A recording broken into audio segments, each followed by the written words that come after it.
Hi guys, பாருங்கள் night 4 மணி guys. பாருங்கள் செம்ம இருட்டாக இருக்குது. இப்போ நம்ம இங்கே தான் டெய்லியும் ஜாகிங் போவோம். பாருங்கள் சைக்கிளில் உங்களுக்கு போய் காமிக்கிறேன். அங்கே போய்ட்டு நாங்கள் ஜாகிங் பண்ணுவோம். நீங்களும் வந்தீங்கன்னா பார்க்கலாம். ஃபஸ்ட்டு பாருங்கள் இவ்வளோ இருட்டாக இருக்குன்ட்டு நீங்கள் பாருங்கள். இப்போ நம்ம போயிட்டுருக்கோம். நம்ம சேனலுக்கு யாரெல்லாம் புதுசோ அவங்க மட்டும் லைக் அண்ட் சப்ஸ்கிரைப் பண்ணிடுங்க.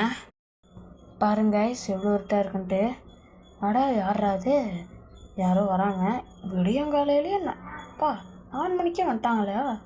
நிறைய பேர் நம்மளை மாதிரி இருப்பாங்க போல். சரி வாங்க கைஸ் போய் காமிக்கிறேன். வாங்க போகலாம். இப்போ போயிட்டுருக்கோம் நம்ம. ஓகே கைஸ், நான் உங்கள்கிட்ட ஒன்று கேட்கணும். அடுத்தது என்ன வீடியோ போடலான்னு நீங்களே சொல்லுங்கள். நான் உங்களுக்காக கண்டிப்பாக நான் செய்கிறேன். கமெண்ட்டில் சொல்லுங்கள் கைஸ். அடுத்தது என்ன வீடியோ போடலான்னு நீங்கள் சொல்லுங்கள் கைஸ். பாருங்கள் அடுத்த வீடியோவில் நம்ம சந்திப்போம். Okay guys, bye guys.